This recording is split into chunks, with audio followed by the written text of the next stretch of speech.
자, 이제 17번 문제부터 한번 볼까요?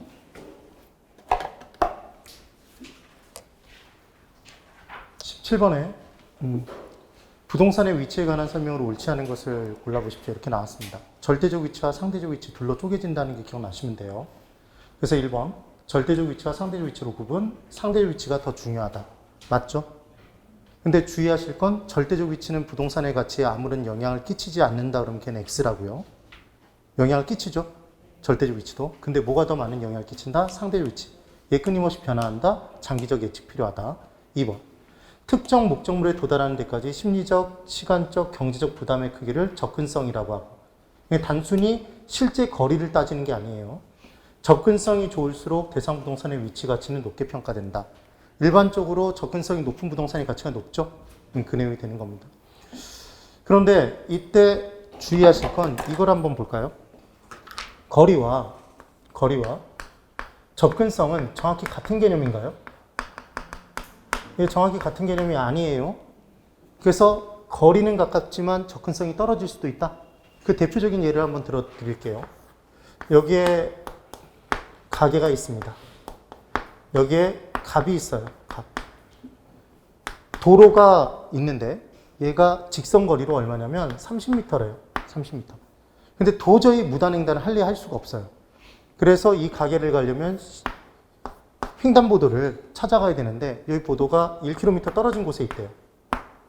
그럼 이 가게를 가기 위해서는 2km, 30m를 가야 되죠. 배가 출출해서 한번 가서 뭐 사 먹으면 이미 배가 꺼져버렸죠. 오다가. 무슨 말인지 이해를 하셔야 되는데. 그래서 거리는 가깝지만 접근성은 떨어지겠죠. 그래서 우회해서 돌아가야 된다거나 아니면 일방통행으로 돌아가야 된다. 이럴 수 있다는 것. 그래서 거리가 곧 접근성을 의미하는 건 아니다. 주의를 해주세요. 그 다음 3번. 일반적으로 거리가 가까울수록 접근성이 좋다고 할 수 있으나 반드시 그러하진 않다. 지금 이와 같은 얘기. 그 다음 3번. 이제 보셨고 4번. 허드는 지대는 위치에, 위치는 편리함에, 편리함은 가까움에 의존한다. 그래서 결국은 접근성을 강조했다 이렇게 돼 있는데 얘를 외우시는 방법은 그냥 별로 중요하지 않아요. 허드를 계속 넘어가면 꼬린 지점에 접근하나요? 뭐 그렇게 기억해도 되고 허접한 암기 방법 이렇게 기억하고 넘어가도 돼요. 별로 중요하지 않습니다. 그 다음 5번. 독점력이 있는 점포나 사람이 찾는 빈도가 높은 경우에는 접근성을 중요시하지 않는다 이렇게 돼 있죠. 보시면 사람이 찾는 빈도수가 높은 점포의 대표주자가 편의점이라고 보시면 돼요. 편의점 접근성 떨어지면 가나요? 편의점 접근성이 정말 중요해요. 그러니까 산 중턱에다 편의점 하나 열어놓으면 사람들이 막 올라가서 담배 한 가벼 이러지 않잖아요. 이해되시죠? 그런데 지금 그러니까 사람이 찾는 빈도가 낮은 경우에 접근성을 중요시하지 않겠죠. 네. 그럼 독점력이 있는 점포의 경우에는 사람들이 알아서 찾아가나요? 그러니까 그때는 접근성이 높지 않아도 사람들이 알아서 꾸역꾸역 찾아가겠죠. 대표적인 주자가 바로 뭐냐면 강원도 정선의 카지노. 독점력이 강하죠. 우리나라에서. 그러니까 사람들이 아무리 멀어도 찾아가잖아요. 그런 개념이 되는 겁니다. 5번이죠. 그 다음 18번. 위치로서의 부동산에 관한 설명으로 틀린 것을 골라보래요. 1번. 시장 내의 주택. 여러분 시장 안에 주택이 들어가 있대요. 생각만 해도 비리죠. 시끄러울 거 아니에요. 그러니까 시장은 혐오의 대상물은 아닙니다. 시장이 가까이 있을수록 편리성이 높아지니까 주택의 가치가 올라가요. 그런데 그 접근성이 지나쳐서 시장 안에 주택이 들어가 버리면 이때는 가치가 오히려 떨어지겠죠. 도로변의 주택 얘도 시끄럽겠죠. 그래서 접근성이 좋아도 불리한 경우에 해당한다. 5죠. 2번. 마샬은 위치의 가치를 중요시했으며 허드는 접근성을 강조하였다. 마샬은 위치 가치 그리고 허드는 접근성 맞아요. 이 부분을 바꿔서 문제 낼 가능성은 거의 없어요. 그 다음 3번. 접근성이란 특정 목적물에 도달함에 있어서 심리적, 시간적, 경제적 부담의 크기를 말한다. 이 표현이 왜 나오는지 설명을 드려볼게요. 여러분 강남과 강북이 있습니다. 그러면 강북에 사는 사람들은 다리 하나 차이로 강남이 나오잖아요. 그럼 그 부분에 넘어가는데 심리적 부담이 있어요? 있어요. 제가 강북에 살았는데요. 대학 다닐 때 강남 오는 걸 굉장히 꺼려했어요. 부담스러웠어요. 심적인 부담이 있었던 거죠. 왠지 강남에서 뭔가를 먹으면 더 비쌀 것 같았어요. 그리고 시간적 거리가 더 길어질 수도 있겠죠. 그러니까 무슨 개념이 있냐면 우회해서 막 돌아가야 돼요. 그럼 걔도 접근성과 관련이 있고 통행료를 많이 내면서 가야 된다 그러면 그때는 또 접근성이 떨어진다고 볼 수 있겠죠. 이걸 다 합친 게 접근성이라고요. 그 다음 4번. 거리가 가까울수록 접근성은 항상 좋다고 말할 수 있다. 얘 X죠? 항상 자가 나오면 왠지 불안하죠. 근데 그 이유에 대해서는 지금 설명드렸잖아요. 그죠? 그 다음 5번. 목적물이 위험 혐오의 대상인 경우 위험이나 혐오의 대상의 대표주자 쓰레기 소각장, 핵 폐기물장 가까이 있으면 있을수록 가치는 떨어지겠죠. 그래서 목적물이 위험이나 혐오의 대상인 경우에는 가까울수록 오히려 불리하며 사람이 찾는 빈도가 낮은 시설물의 경우에는 접근성이 반드시 필요하진 않겠네요. 이 내용이 될 겁니다. 4번. 그 다음 19번. 부동산학의 관점에서 토지 소유권의 공간적 범위에 관한 설명으로 틀린 것을 골라보래요. 1번. 토지 지표를 토지 소유자가 배타적으로 이용, 작물을 경작하거나 건물을 건축할 수 있는 권리. 얘를 지표권이라고 한다. 그래서 지표권의 종류에 작물을 경작할 수 있는 게 경작권, 건물을 올릴 수 있는 게 건축권, 맞죠? 물을 이용할 수 있는 게 용수권이었죠, 여러분. 그때 용수권의 종류에 크게 두 가지 있었던 거 기억나세요?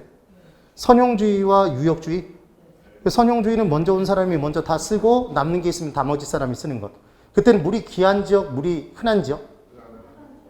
물이 귀한 지역에서 다 같이 쓰자 물이 돼버리면 하나의 용도로도 다 이용을 못하니까 한 사람한테 몰아줘야 되겠다.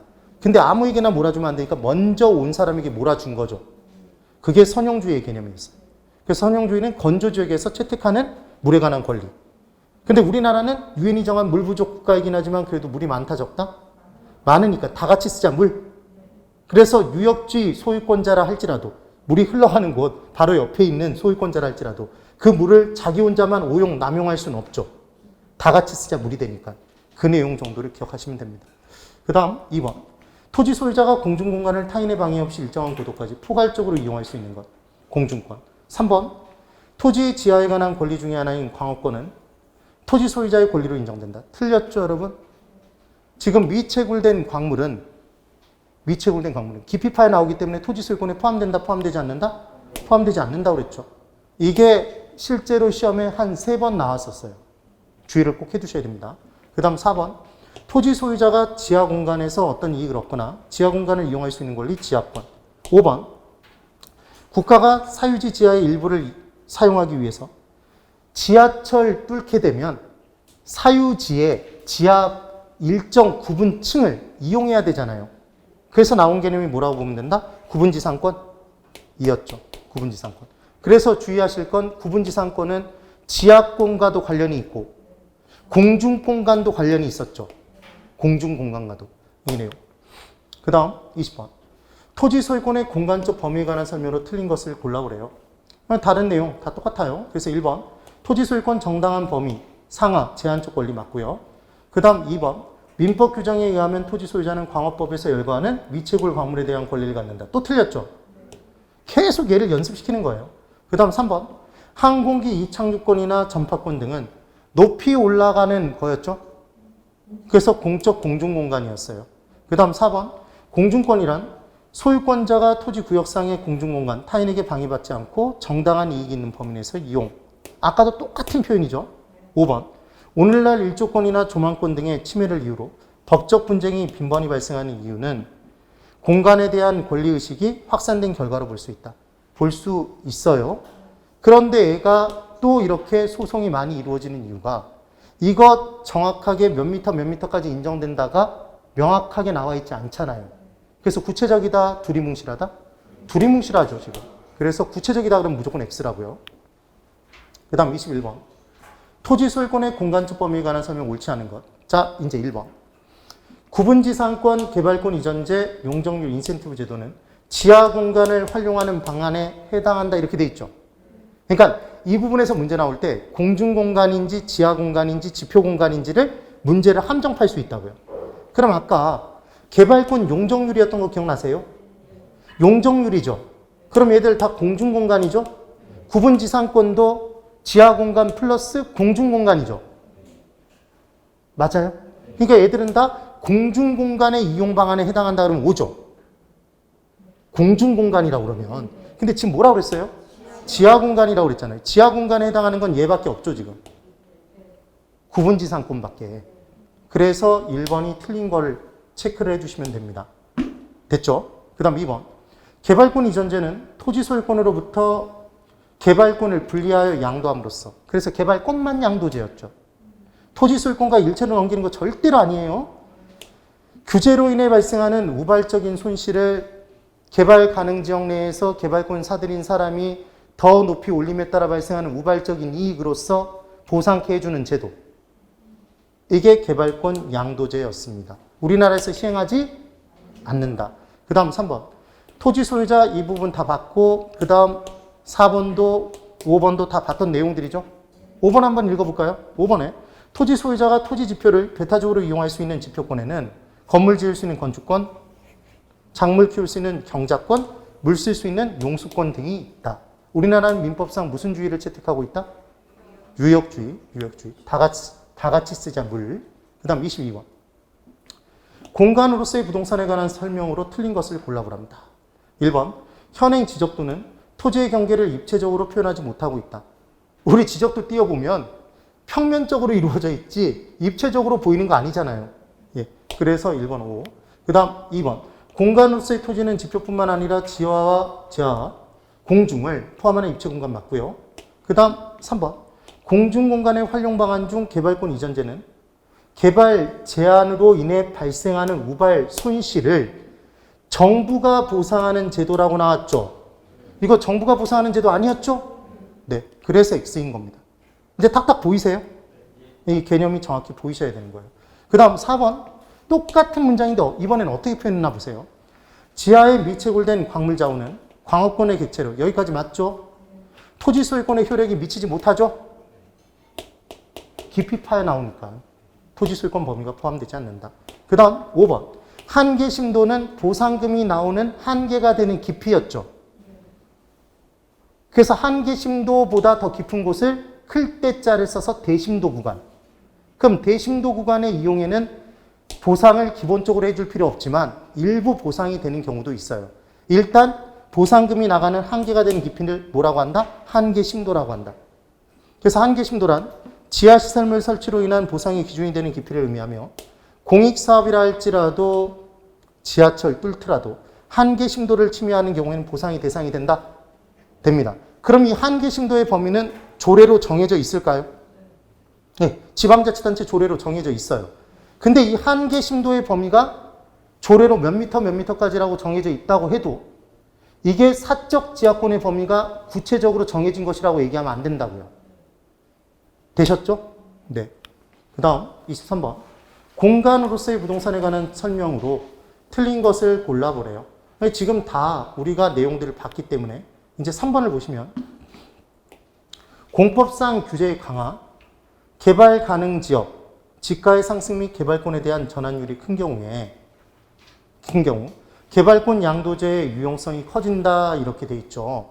그럼 이게 뭐가 틀린 거냐면 공법상 규제가 강화돼야지만 개발권을 추가로 사들이지 않은 사람은 원하는 정도의 개발을 못할 거 아니에요. 그러니까 개발권이 시장에서 제값에 거래될 수 있겠네요. 되세요? 그 다음 또 하나. 개발 가능 지역의 지가가 상승됐으니까 땅값이 비싸니까 원래의 용적률대로 층수를 올려서는 개발 이익을 제대로 누릴 수가 없는 거예요. 그러니까 더 높은 층수를 올려야 되잖아요. 그러니까 개발권 양도제가 실제로 시행될 여지가 있겠죠. 지가가 상승돼 있어야. 맞아요? 근데 개발권에 대한 전환율이 크면 개발권을 용적률로 전환시킬 때 이 전환율이 커버리면 개발권을 조금만 사도 원하는 정도의 개발을 다 할 수 있단 말이에요. 네. 그러니까 결국은 시장에서 개발권의 수요가 그렇게 많지 않겠죠. 10개를 사야 될 걸 예를 들어 2개만 사도 개발이 가능하다면. 그러니까 전환율이 커야 돼요? 작아야 돼요? 작아야 되겠죠. 이거는 정말 고난이도의 문제입니다. 어떤 개념인지만 이해를 해주세요. 그 다음 4번, 5번은 주거라고 우리가 아까 봤던 내용들이고 그 다음 24번. 부동산과 환경의 관계를 설명한 것으로 틀린 것을 골라보래요. 1번. 부동산은 환경의 구성분자로서 환경으로부터 큰 영향을 받는다. 제 질문을 드려볼게요. 우리가 공부하고 있는 강남의 랜드프로 이 학원 있죠. 이 학원 건물 있잖아요. 이 건물 밑에 토지가 있습니다. 그럼 이 건물은 강남역이라는 환경에 영향을 받나요? 환경의 일부인가요? 근데 얘가 만약에 굉장히 가치 있는 건물이 되면 강남역 부근에 상권에 영향을 끼칠 수도 있죠. 이해가 돼요? 그러니까 부동산은 환경의 구성분자로 환경에 영향을 받지만 환경에 영향을 되돌려주기도 한다 라는 표현을 쓸 수도 있겠죠. 1번 O. 2번 부동산 활동 및 현상은 환경의 지배와 영향을 받는다. 그래서 우리가 어떤 부동산 활동을 할 때 부동산 환경의 영향을 분명히 받아요. 그 다음 3번 인간은 부동산 활동을 통해서 환경의 개선을 위해 부단히 노력한다. 개선이란 단어 되게 좋아하는 거 이해되시죠? 환경을 개선하기 위한 노력을 하잖아요. 그 다음 부동산 활동은 환경의 경계를 파악하여 접근할 필요가 있다. 왜냐하면 여기를 보세요. A라는 건물이 하나 지어졌습니다. 20층짜리 대형 쇼핑몰이에요. 얘를 이렇게 지은 이유가 뭐냐면 1지역에 인구가 50만이 살아요. 이 지역에 인구가 30만이 살아요. 그럼 도합 80만의 인구가 존재하죠. 소비자가 80만이 있다고 보는 거예요. 그래서 20층짜리 대형 쇼핑몰을 지었습니다. 개발 활동을 했죠. 그럼 당연히 이 사람들이 와서 이제 소비가 많이 이루어질 줄 알았는데 사람들 안 오고 이때 파리만 날아다니고 있어요. 왜 이렇게 날아다니나 봤더니 여기에 이렇게 뾰족한 산이 있어요. 이 산을 올라타다가 다 떨어져 죽었어요. 무슨 말인지 알아야 되는데. 그 다음 여기에 이렇게 고속도로가 있는데 이 고속도로가 예를 들어 12차선 고속도로예요. 무단횡단을 하다가 건너가긴 했겠죠. 냉장고를 사고 건너다가 죽었어요. 다시는 안 가요. 이게 자연적 경계죠. 이게 인문적 경계죠. 그럼 부동산 활동이 경계의 작용에 의해서 차단되죠. 그러니까 우리는 부동산 활동을 할 때 경계가 어디에 있는지를 확인할 필요가 있어요, 없어요? 있다는 얘기예요. 지금 그 표현인 거죠, 지금. 그 다음 5번. 개개의 부동산은 환경과는 별도로 독립하여 존재한다. 아까 환경의 일부로서 존재한다 그랬죠. 독립적이다 그러면 X라고요. 영향을 받죠. 그 다음 25번. 이제 토지 관련 용어의 설명으로 옳은 것을 이제 골라보라. 1번. 획지는 하나의 지번이 부여된 토지의 등록 단위를 말한다. 여러분, 획지와 연결해서 계속해서 함정파는 내용이 뭐죠? 필지죠. 필지. 그래서 법률상의 등록 단위는 뭐였어요? 필지죠. 필지, 우리나라 필지는 약 3천만 필지가 있다는 얘기를 했습니다. 약이라는 표현을 쓰는 이유는 필지는 계속 변동된다. 이 순간에도 변동되지 않는다?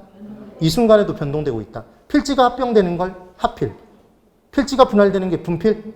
이루어지잖아요. 그네요. 그래서 획지는 가격 수준이 비슷한 1단의 토지였죠. 그래서 감정평가할 때는 획지의 숫자만 본다고 했던 거 기억나시죠? 그래서 획감 이렇게 기억했죠. 획감. 하나의 지번이 부여된 토지의 등록 단위를 말한다. 그래서 X. 2번. 후보지는 후보지에 딱 뜨면 이행지 기억나셔야 됩니다. 자, 토지의 대분류 세 가지 해볼게요, 여러분. 건물 짓는 땅, 농사 짓는 땅, 나무 심는 땅이죠. 건물 짓는 땅 뭐라고 하고? 택지, 농사 짓는 땅, 농지, 나무 심는 땅, 임지. 그래서 대분류 상호간에 바뀌고 있으면 후보지. 동일 대분류한 소분류 상호간에 바뀌고 있으면. 그러니까 건물을 짓는 땅인데 건물의 용도가 바뀌고 있고, 농사를 짓는데 농사의 종류가 바뀌고 있고, 나무의 종류가 서로 바뀌고 있으면 걔는 이행지였죠. 되셨죠? 그게 기억나셔야 돼요. 그래서 2번. 후보지는 택지지역, 농지지역, 임지지역 내에서 세부지역 간 용도가 전환되고 있는 토지를 말한다. 지금 뭐라고 했냐면 택지지역, 농지지역, 임지지역 내에서 각각 내부에서 세부지역 간에 바뀌고 있다고 돼 있죠, 지금. 그럼 얘는 이행지의 설명이지 후보지의 설명이 아니잖아요. 그 다음 3번. 낮이는 토지에 정착물이 없고 지상에 정착물이 없죠. 공법상 사법상의 제한이 없는 토지를 말한다. 여기 이 부분에서 뭐가 딱 걸려요? 공법상 제약이 없는 토지가 있다 없다? 없다. 우리나라 모든 토지는 용도지역, 도관, 농자 중 하나로 들어가 있다. 맞죠? 그래서 공법상 제약이 없는 땅이라고 해서 X인 거죠. 공법상 제약만 있고 물리적 제약 없고 지상에 건물이 없어서. 그리고 사법상 제약을 받지 않는 땅이 뭐였죠? 그게 낮이었죠. 그래서 규제가 제일 적은 만큼 유용성이 제일 커서 우리나라 감정평가상 가장 높게 평가된 토지의 종별은 낮이었다. 그렇죠. 그 다음 4번. 부지는 포부를 밝힌다 기억나세요? 가장 포괄적인 토지 용어였죠. 건축할 수 있는 땅과 없는 땅을 포함하는 가장 포괄적인 토지 용어. 땡땡 부지면 땡땡의 용도로 이용되고 있나요? 자, 철도 부지는 뭐로 이용되고 있는 땅? 철도 용지로. 그럼 학교 부지는? 학교로. 하천 부지는? 하천으로. 맞죠? 그럼 하천 부지에 건물 못 짓네요? 학교 부지에 학교라는 건물 짓죠? 그네요. 그래서 부지는 자연 상태 그대로의 토지를 말한다. X죠. 자연 상태 그대로의 토지를 보면 뭐가 생각나세요? 소지. 개발되기 이전의 땅이니까 개발될 소지가 있다 이렇게 기억하시라고 그랬잖아요. 그네요. 그래서 원지라고도 했었죠. 원상태 그대로의 땅. 그 다음 5번. 토락지는 강포자에 떨어질 낙자.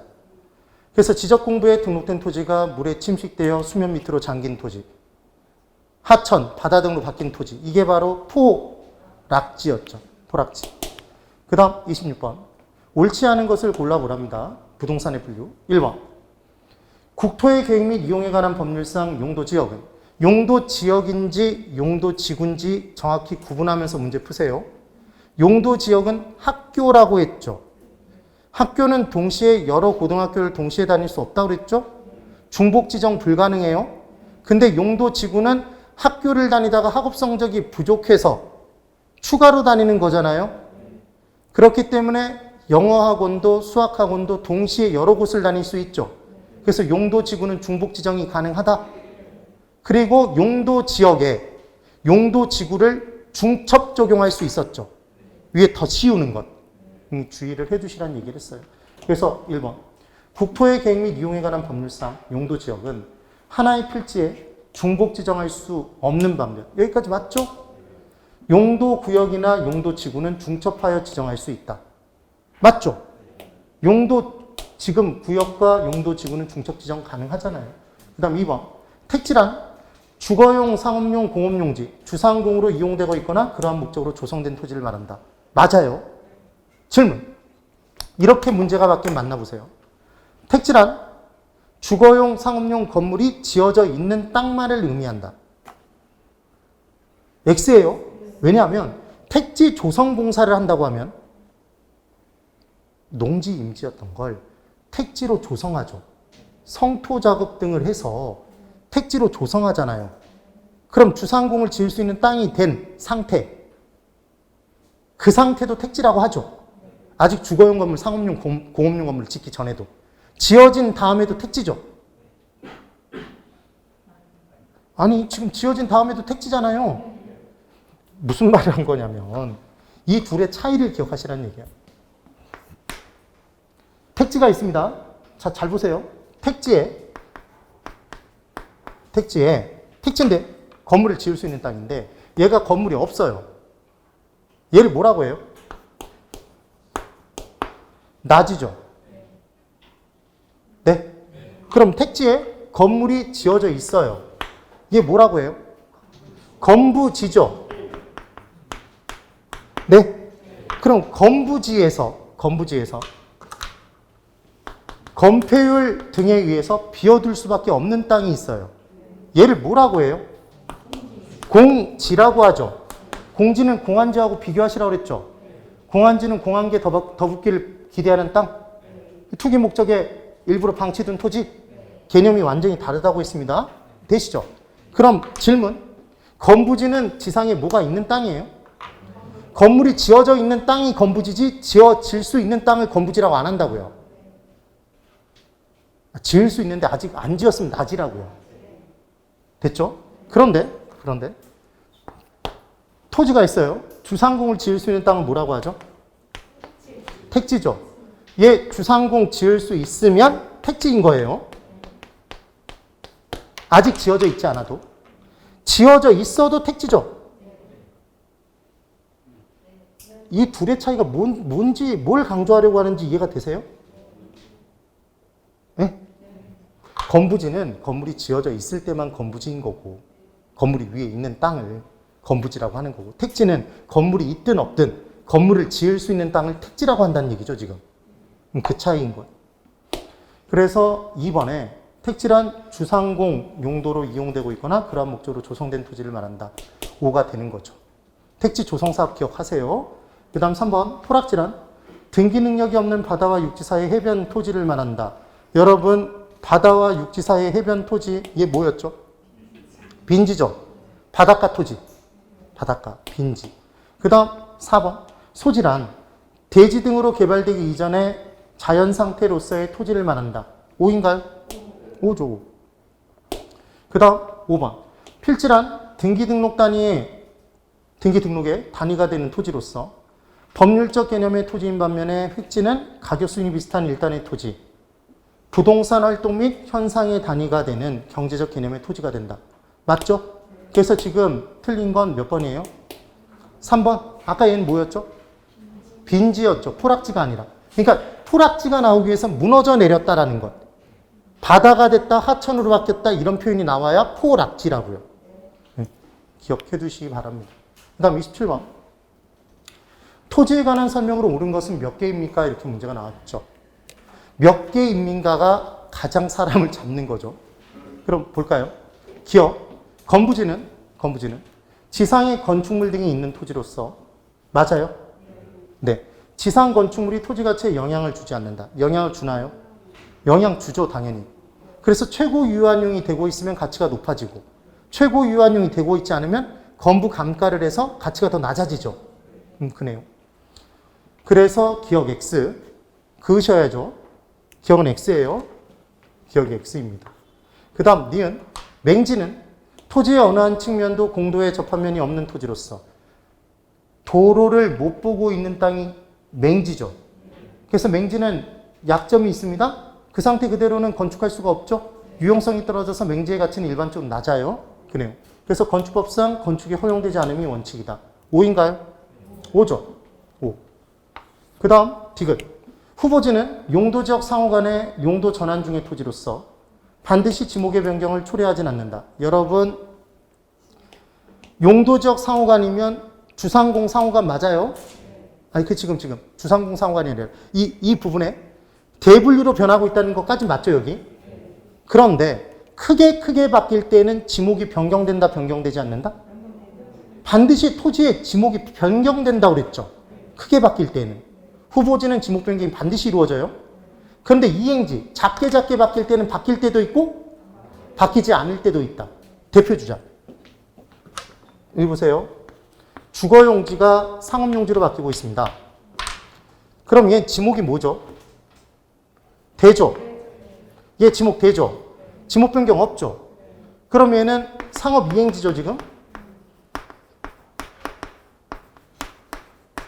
건물 지을 수 있는 땅에서 건물의 용도가 바뀌고 있으니까 이행지. 상업지로 바뀌고 있으니까 상업 이행지인 거예요. 그래서 지목 변경 없습니다. 그런데 이번엔 주거용지가 공업용지로 바뀌고 있대요. 그럼 얘는 지목이 뭐예요? 되죠? 얘는 지목이 뭐죠? 공장 지을 수 있는 땅은 장이잖아요. 공장용지. 그러니까 얘는 지목 변경 생겼죠. 얘 공업 이행지죠. 그러니까 이행지여도 지목 변경이 생기는 경우도 있고 얘 지목 변경 생기지 않은 경우도 있다.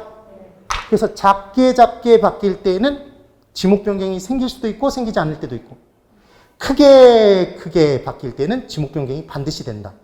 그렇게 기억해 두시면 돼요. 그래서 지금 디귿 틀렸죠? 그 다음 리을. 등기 등록의 단위가 되는 토지로서 소유권의 범위와 밀접한 관련이 있는 법률적 개념의 토지는 필지이다. 맞나요?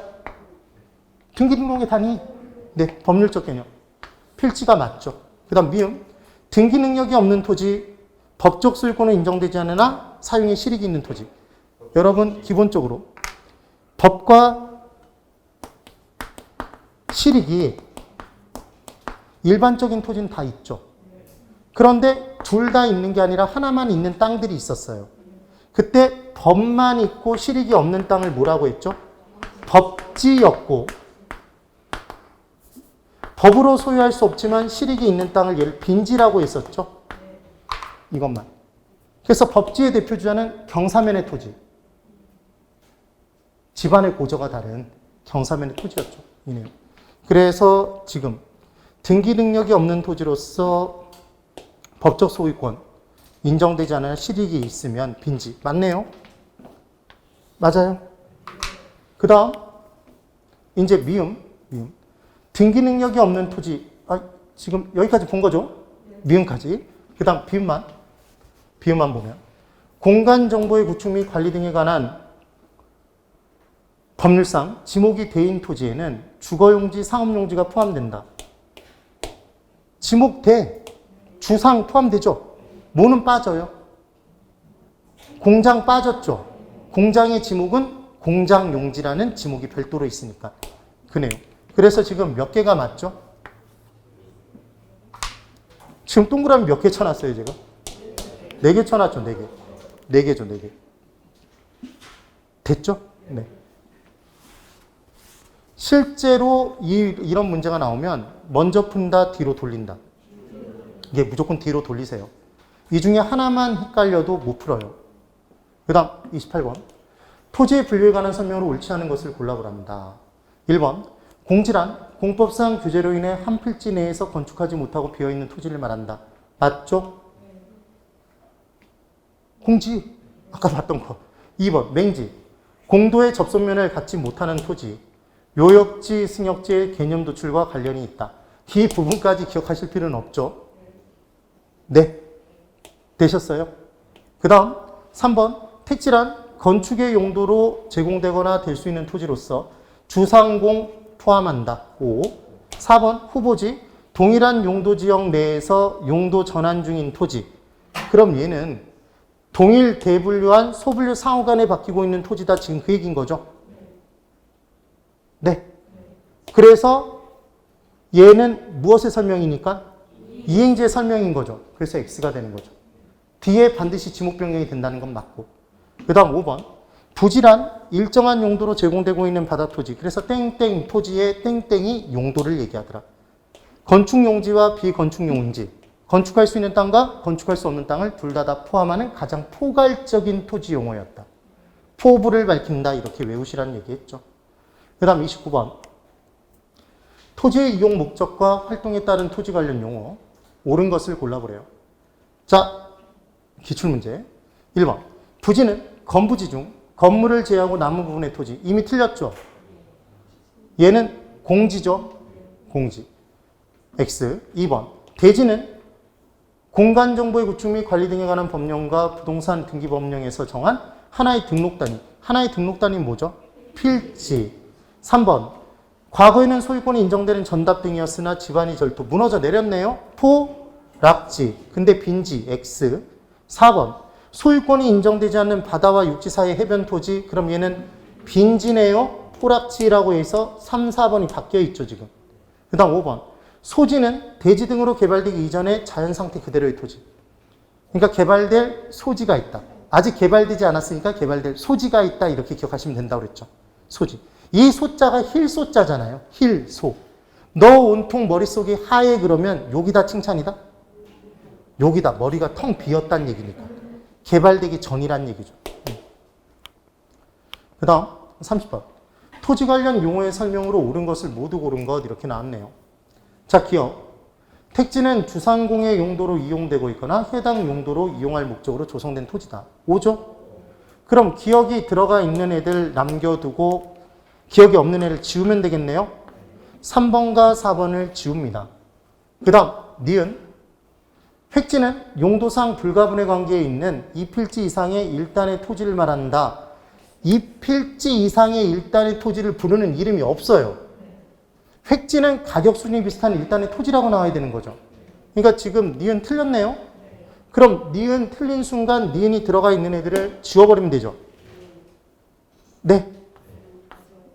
지워졌죠. 그럼 답은 몇 번?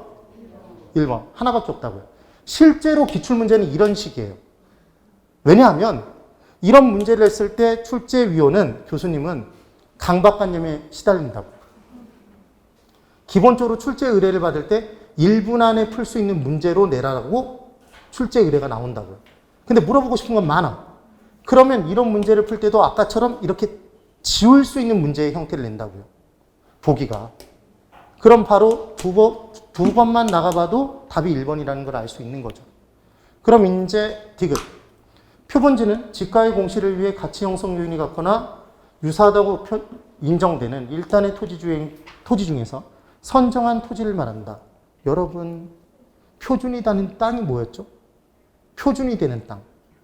표준지죠, 표준지. 표본지 아니죠? 네, 그러니까 X죠, 지금. 그 다음, 리을. 이행지는 택지지역, 농지지역, 임지지역, 상호간. 이게 대분류 상호간이라고 준 거죠, 지금? 다른 지역으로 바뀌고 있다 그러면 이게 후보지죠. X네요. 답은 1번인 거죠. 기억 하나만. 그 다음 31번.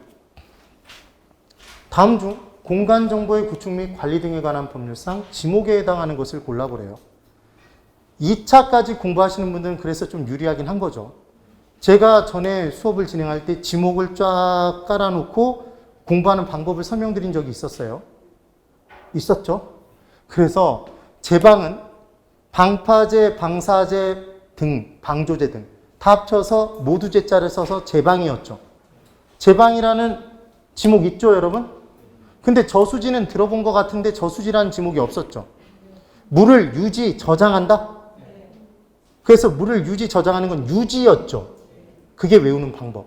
그래서 저수지, 댐 등은 더 포괄적인 지목이 있었던 거죠. 그게 유지. 그 다음 사찰용지는 종교용지라는 더 포괄적인 개념이 있죠. 사찰용지라는 지목이 없었죠. 그래요. 선화지, 유유지는 아예 뭐가 아니다? 지목이 아니죠. 유유지는 뭐죠, 여러분? 놀 유자죠? 놀고 있네. 그럼 좋은 개념, 나쁜 개념? 나쁜 개념. 그래서 바람직하지 못하게 놀리고 있는 땅을 뭐라고 한다? 유휴지. 그 다음 선화지는 고압선 아래 토지였죠. 위험하다, 위험하지 않다? 위험하다. 그러니까 가치를 깐다. 선화지 감가를 보통 행한다는 얘기를 했습니다.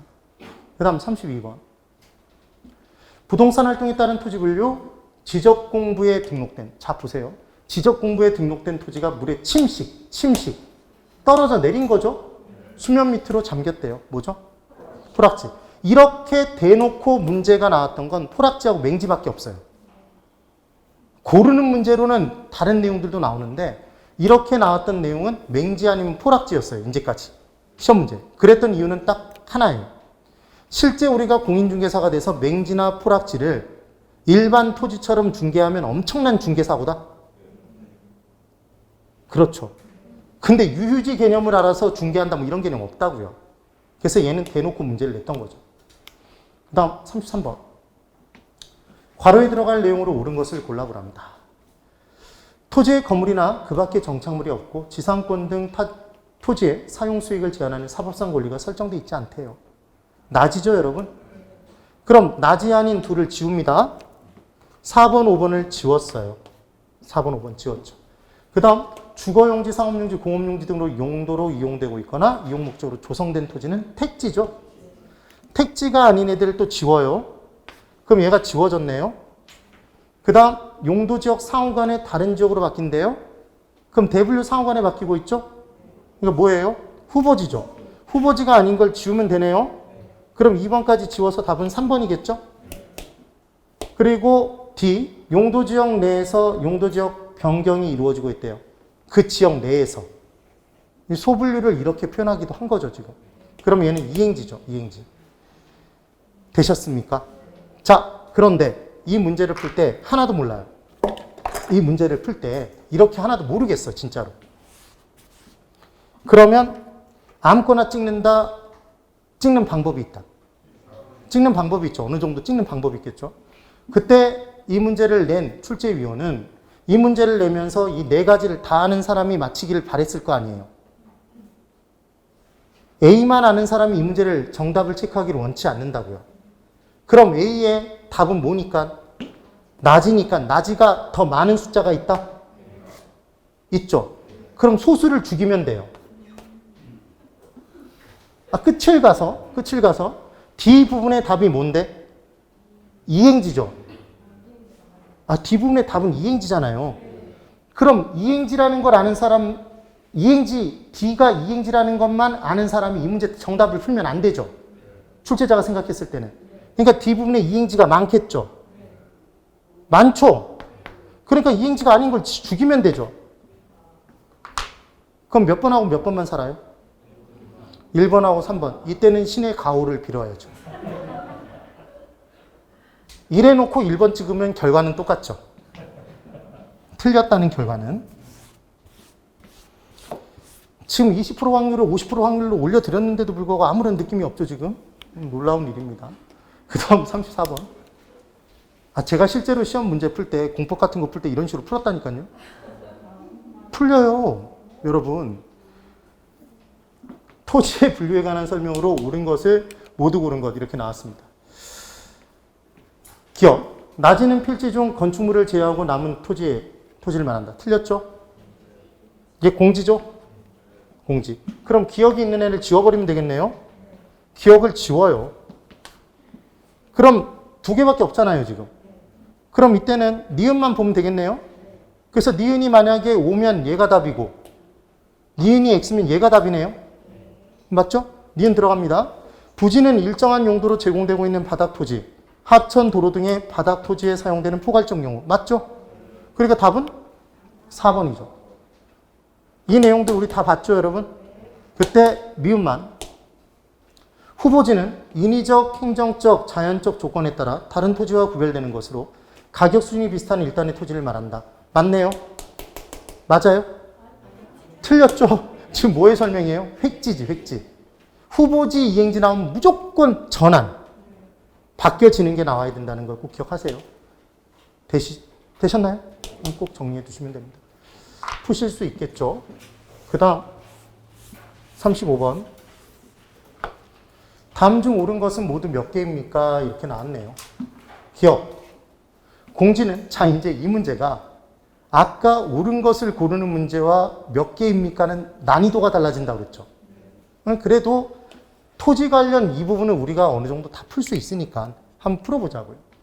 기억. 공지는 지력 회복을 위해 정상적으로 쉬게 하는 토지를 말한다. X인가요?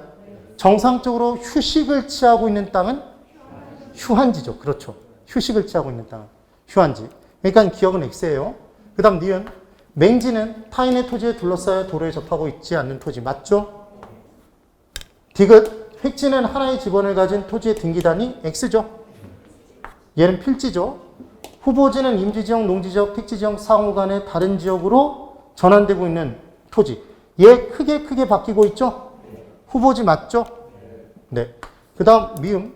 법지는 소유권은 인정되지만 이용 실익이 없거나 적은 토지. 이거 없기만 한 토지가 아니었어요. 적은 토지도 법지입니다.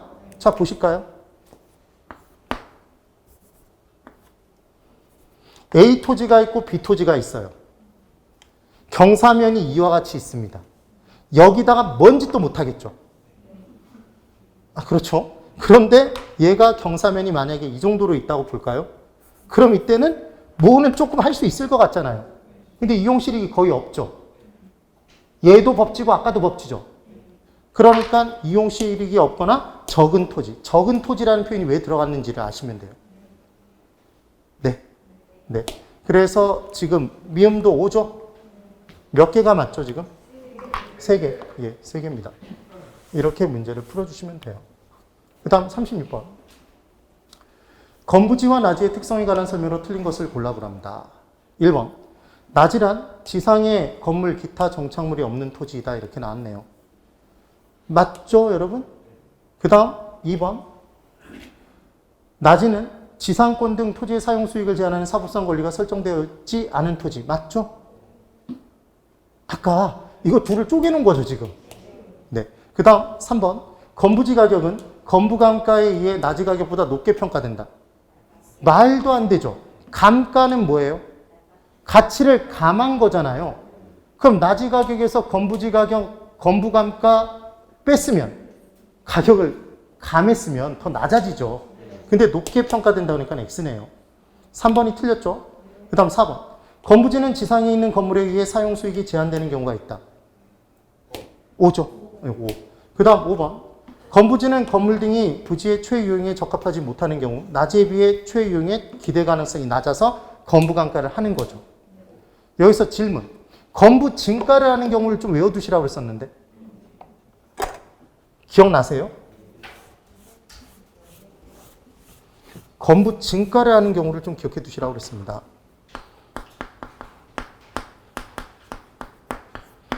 얘를 예외적으로 기억해 두시라고 그랬죠. 외우시라고 그랬죠. 어떻게 외우시라고 그랬죠? 예?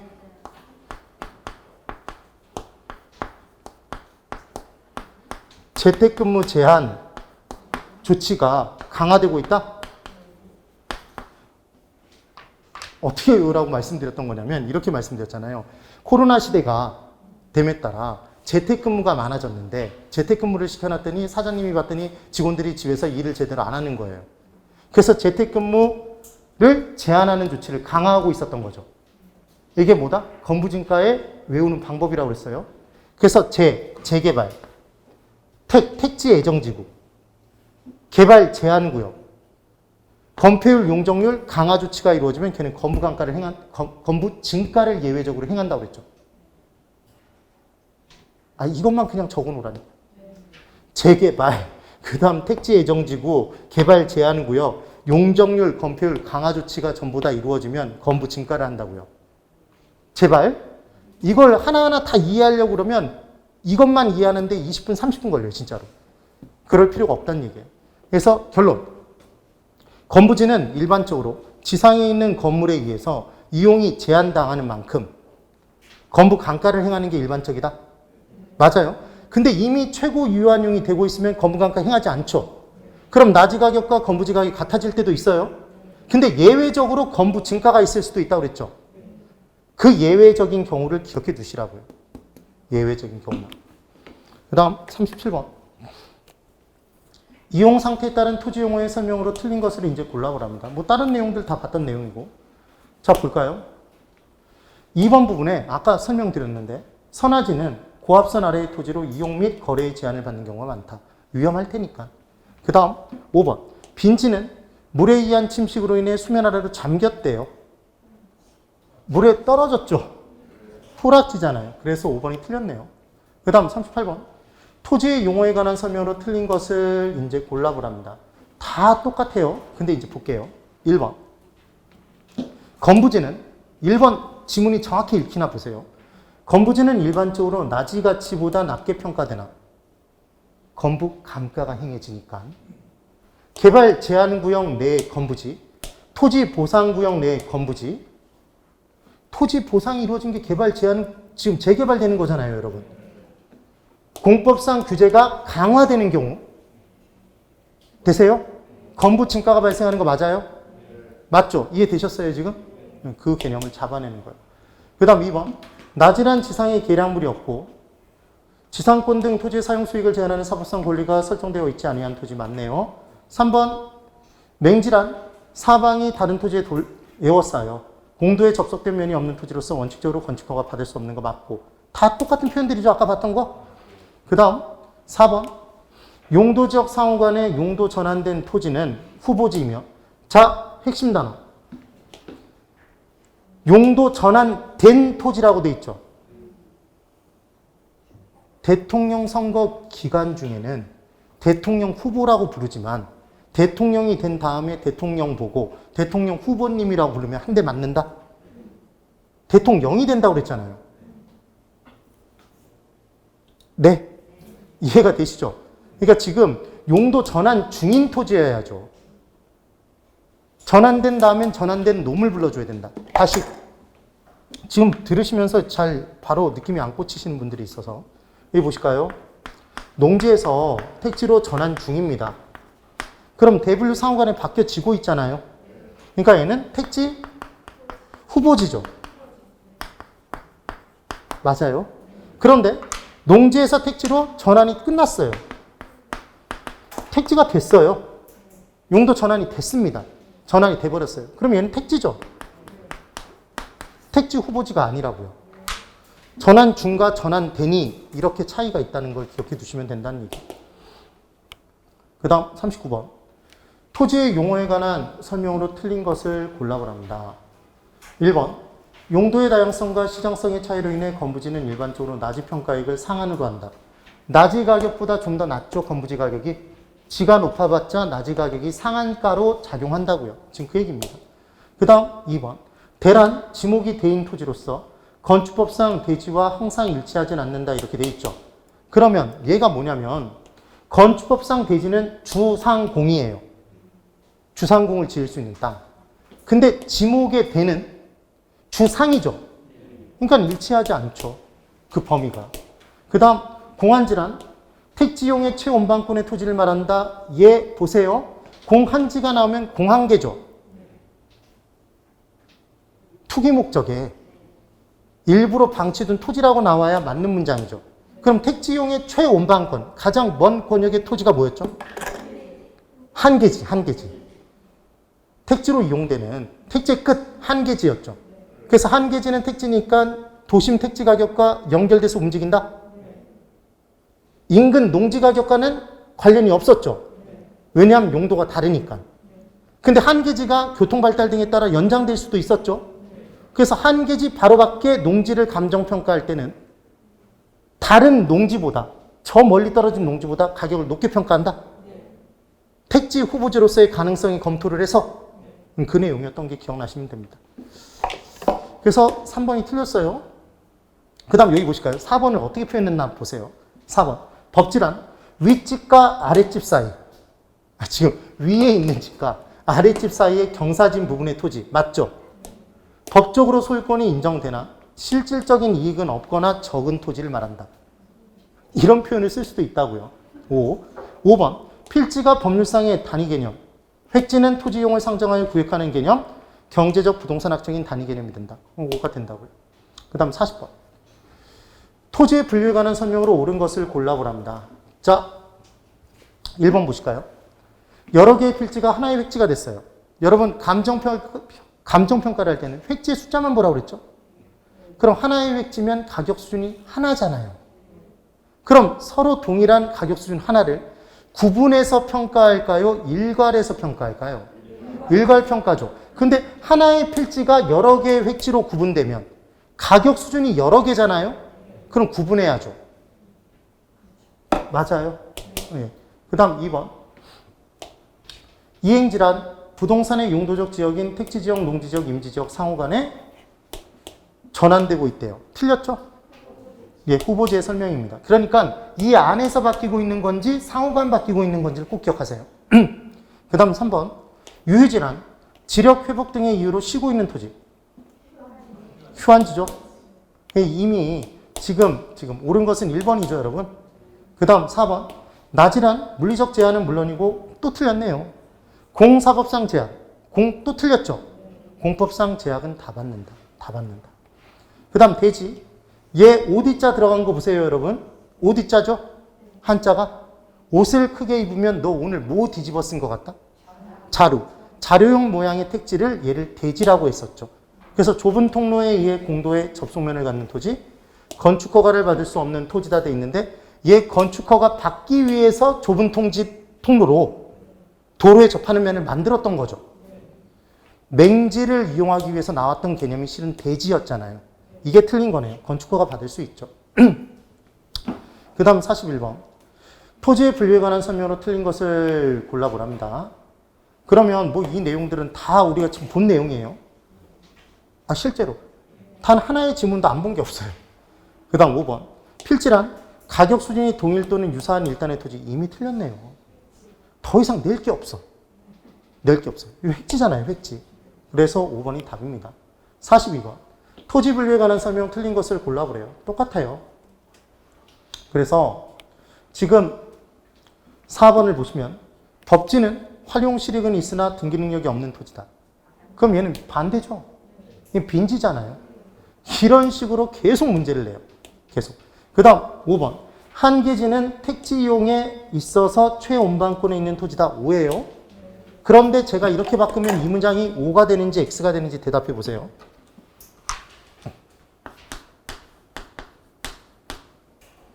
한계지는 토지 이용에 있어서 최원방권의 토지다. 그러면 5예요, X예요? X입니다. 왜 X냐면 농지로 이용되는 것도 토지 이용이잖아요. 임지로 이용되는 것도 토지 이용이잖아요. 지금 한계지는 택지로 이용되는 최원방권의 토지였죠. 건물이 지어져 있는 마지막 땅. 되세요? 그러니까 이걸 그냥 뭐에 꽂히냐면 이용의 최원방권 한계지 이렇게 꽂히면 이걸 토지로 바꿔놓으면 못 잡아낸다고요. 택지 이용의 최원방권이죠. 제가 어떤 부분 강조했는지 이해되셨나요? 네. 그 다음 43번. 택지 이용의 최원방권인 한계지에 대한 설명으로 틀린 것을 골라보랍니다. 1번. 철도 등 대중교통수단의 발달과 더불어 한계지는 더욱 외곽으로 연장될 수 있다. 그렇겠네요. 네. 그래서 농지였던 부분이 택지로 전환될 수 있겠죠. 그럼 한계지 초기에는 농지가 택지로 전환되니까 보통 농지 가격과 택지 가격은 10배 정도 실무상 차이 난다고 그랬어요. 그럼 지가가 급등하겠죠. 그러니까 초기에는 지가 상승률이 매우 높겠죠. 맞죠? 3번. 한계지와 이웃한 농지의 단절지가 현상. 한계지, 택지, 그 밖은 바로 붙어 있어도 농지입니다. 용도가 다르니까 지가가 연결돼서 떨어져 내려간다, 뚝 끊어진다? 뚝 끊어진다. 이게 단절지가 현상, 지가 단절 현상이었죠. 용도상 가격 차이로 인해 발생한다고 볼 수 있다. 5조? 4번. 한계지 상호 간에는 지가의 대체 관계가 형성되나? 이게 무슨 말이었냐면, 자, 여기가 도심이었어요. 도시의 중심에서 한계지가 이렇게 있습니다. 택지 이용의 원방권이 있겠죠. 그럼 이쪽만 있을까요? 이쪽도 있겠죠. 실은 이쪽도 있겠죠. 이쪽도 있을 거 아니에요. 맞아요? 그럼 한계지 상호 간에는 대체 관계가 성립된다? 성립된다는 표현이 나올 수 있겠죠. 지금 그 얘기. 형성되나 도심 토지의 지가와는 대체 관계가 성립되지 않는다 돼 있는데 얘 연결돼요, 안 돼요? 도심, 택지, 얘도 택지 연결되죠. 근데 아예 관계가 없는 것처럼 얘기했으니까 지금 4번이 틀렸죠, 지금. 택지끼리는 대체가 가능하잖아요. 용도가 동일하니까. 지금 그 얘기인 거예요. 도심도 택지, 한계지도 택지죠. 지금 그 얘기인 겁니다. 5번. 한계지 밖의 농지에 대한 감정평가 시 택지로의 전환 가능성도 고려해야 된다. 5예요. 그런데 제가 이렇게 질문을 드려보면 맞는지 보세요. 한계지 밖의 농지에 대한 감정평가 시 택지 이행지로서의 가능성의 검토가 필요하다 그러면 5예요, X예요? 자, 5. X. 손 한번 다 거국적으로 들어보세요. 손. 몸 상태 확인해보게. 몸 상태 확인해보게. 손 안 들어 끝까지? 강한데 아주 용가리 통뼈네요, 그냥. 자, 내리시고. 자, 판단하는 거예요. 둘 중 하나는 무조건 손 들어야 됩니다. 한계지 밖의 농지에 대한 감정평가 시 택지 이행지로서의 가능성 검토가 필요하다. 자, 5. X. X예요, X. 뭐가 틀렸어요? 아까 우리 주거라고 공부한 내용이 틀렸잖아요. 왜 이행지가 아니라고요? 택지 후보지지. 여러분, 농지, 택지, 임지는 대분류죠. 대분류 뒤에는 이행지라는 단어가 아예 들어갈 수가 없어요. 그래서 아까 이행지를 보면 상업이행지, 상업이행지, 주거이행지, 공업이행지 이런 식이었잖아요. 그 개념이잖아요. 이거 이렇게 바꿔놓으면 거의 대부분 걸려들어요. 그 다음 44번. 주택의 유형에 관한 설명으로 옳은 것을 이제 골라보랍니다. 여러분, 주택 관련해서는 역시나 다중주택이 나올 가능성이 있을 것 같아요. 만약에 나오면. 그럼 다중주택이 원래 333이라고 외웠었잖아요, 우리 분. 다 중복된다? 근데 그게 개정됐죠? 660으로. 그래서 330이라는 면적 기준은 없어요, 100평은. 다 200평인 거예요, 200평. 660. 그렇죠, 여러분? 그래서 면적 기준이 나오고 안 나오고의 내용을 한번 정리해 볼게요. 이제 주택과 관련된 구분을 한번 해볼게요. 제가 어떻게 구분하시라는 얘기를 했냐면, 아파트는 그냥 뭐만 생각하고 끝내라는 얘기겠죠? 기억나세요? 5층 이상의 주거용 건축물을 아파트라고 했었죠? 얘 면적 기준 별도로 없었어요? 그런 내용이었습니다. 그리고 이때 뭐가 있었죠? 연립주택? 기억나셔야 돼요. 연립주택. 그리고 또 뭐가 있었죠? 다 세대주택. 다세대 주택이 있었어요? 다세대 주택이 있었죠. 그러면 이제 주택, 그리고 다가구 주택이 있었고, 또 뭐가 있었죠? 다중주택? 얘가 우리가 구분하는 내용이라고 얘기를 했었습니다. 그러면 이때 층수 개념으로 얘 아오에서 이렇게 끝내놓고 층수를 따질 때 공동주택과 우리 단독주택으로 나눴잖아요. 얘들은 뭐였죠, 여러분? 공동주택이었죠. 그럼 공동으로 사는 주택은 층수가 더 높아야 돼요? 낮아야 돼요? 높아야 된다고 했던 거 기억나세요? 그러니까 얘들은 몇 층 이상이겠네요? 얘 4층 이상이었죠? 4층 이상? 이하. 4층 이상이 되면 아파트랑 겹치잖아요. 우리 어르신이 지금 딱 집어냈죠? 이 내용. 맞아요? 그럼 이 둘을 구분하는 건 면적 기준이었죠. 얘 4층이야 똑같잖아요? 얘 면적 기준이었습니다. 그 면적이 얼마였죠? 660이었죠? 660제곱미터에 얘는 뭐고? 초가고. 얘는 이하였나요? 이하였죠? 여기서부터 계속 이하죠? 얘네 다 똑같죠? 네. 이렇게 얘기하고 끝났던 거예요. 얘들 층수 몇 층이죠? 3층이죠? 이렇게 기억하시면 됐었어요. 그 다음 다가구 주택은 한 사람이 소유권을 다 갖고 있는 거였나요? 그래서 단독주택이었죠.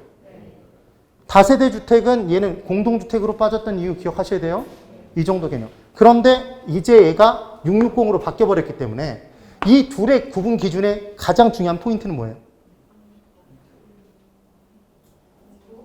독립된 주거시설이냐 아니냐가 차이인 거죠. 얘는 독립된 주거시설이 아닌 거죠. 공용으로 쓰는 부분들이 있잖아요. 근데 얘는 독립된 주거시설인 거죠. 그 차이만 기억하시면서 문제를 푸시면 됩니다. 되셨나요? 네, 그렇게 구분하시는 거예요. 한번 풀어볼까요? 주택의 유형에 관한 설명으로 옳은 것을 골라보래요. 1번. 연립주택은 주택으로 쓰는 1개동의 바닥면적의 합계가 660제곱미터 이하이고. 틀렸나요? 초과죠? 이거 만약에 정말 기억 안 나면 담배를 연초라고 하죠. 그냥 하세요. 예. 그래서 층수가 4계층 이하인 주택이다. 쓸데없이 이런 것만 자꾸 생각이 나서 한 대 맞아야 되고. 자, 이번에 다가구 주택은 주택으로 쓰는 층수 3계층 이하이며, 맞죠? 여기까지? 한 개동의 바닥 면적 330제곱미터 이하. 틀렸죠? 330제곱미터 무조건 뜨면 무조건 X. 330은 없습니다. 이제 면적 기준은 다 660이에요. 네. 그 다음 5번. 다세대 주택은 주택으로 쓰는 한 개동의 바닥 면적 합계가 330제곱미터. 틀렸나요, 이미? 얘 5계층 이하도 틀렸죠? 4계층이죠? 맞아요? 네. 그 다음 4번. 다중주택은 학생 또는 직장인 등 다수인이 장기간 거주할 수 있는 구조. 독립된 주거 형태가 아니며, 이게 포인트죠. 독립된 주거 형태가 아니에요. 한 개동의 주택으로 쓰이는 바닥 면적 660제곱미터 이하예요. 3계층이죠? 네. 단독주택이니까 3층 이하인 거고. 그리고 연초 빼놓고는 다 이하죠. 660 이하. 얘 독립된 주거 형태가 아니다라는 건 포인트. 이것만 정리하시면 돼요. 4번이네요. 그 다음 5번. 4번이 맞는 거 정확히 기억하시고. 5번. 도시형 생활주택 350세대 미만인가요? 300세대 미만인가요? 이거 어떻게 기억했죠? 예, 고대 그리스에 도시국가에 스파르타라는 도시가 있었다. 스파르타를 배경으로 한 가장 유명한 영화가 300. 300을 몰라요? 그 근육질의 남성분들 나왔던 영화. 그래서 영화 300. 그러면 영화 300에서 스파르타 기억해놓고 스파르타 학원을 다녀서 연세대에 입학했었죠. 원룸에 거주했던 걔 기억나세요? 그래서 연립주택 연세대, 다세대. 아파트 없었죠, 지금? 아파트 없어요? 원룸에 거주하죠? 원룸. 이 개념을 기억해 두시면 돼요. 그럼 문제 풀 수 있다고요. 그 다음 또 하나 중요한 거. 얘 분상제 적용된다, 안 된다? 도시형 생활주택. 분양가 상한제를 적용하지 않는다면서요. 그래서 얘 받을 만큼 이미 다 받고 있기 때문에 얘 사면 안 된다고 그렇게 공법 선생님이 얘기하잖아요. 고상철 선생이. 네, 그렇습니다. 기억나시나 봐요. 그 다음 45번. 이 내용이 뭐죠, 여러분?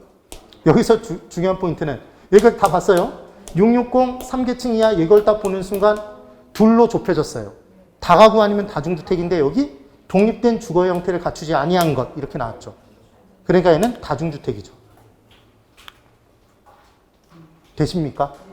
그 다음 옳게 설명한 건 뭐 이렇게 돼 있는데 이 부분에 공간의 정보의 구축 및 관리 등에 관한 법령상 용수를 위하여 일정한 형태를 갖춘 인공적인 수로 뚝 그 부속의 시설, 부지의 지목을 유지라고 한다 이렇게 돼 있죠. 근데 지금 용수, 용구, 수구 뭐 이렇게 얘기한 건 뭐였죠? 국어죠. 국어. 그 다음 2번에 건축법령상 용도별 건축물의 종류에 따라 운전학원, 정비학원은 자동차 관련 시설로, 무도학원은 위락시설로 분류한다. 운전, 자동차 운전하나요? 정비, 자동차 정비하나요? 맞아요. 무도는 태권도가 아니죠. 여기서 얘기하는 무도는. 춤추는 것, 춤추는 것. 그러니까 위락시설? 위락시설. 이렇게 기억하고 말자고요. 되셨나요? 다른 건 뭐 다 똑같죠, 사실은. 이렇게 기억을 해주시면 됩니다. 기억을 꼭 한번 해보세요. 되셨습니다. 그래서 이 부분까지 공부를 한 거고 부동산의 특성은 다음 주에 시작을 해서 할게요. 그리고 시간은 제가 오늘 시간 조정을 좀 잘 못해서 그렇고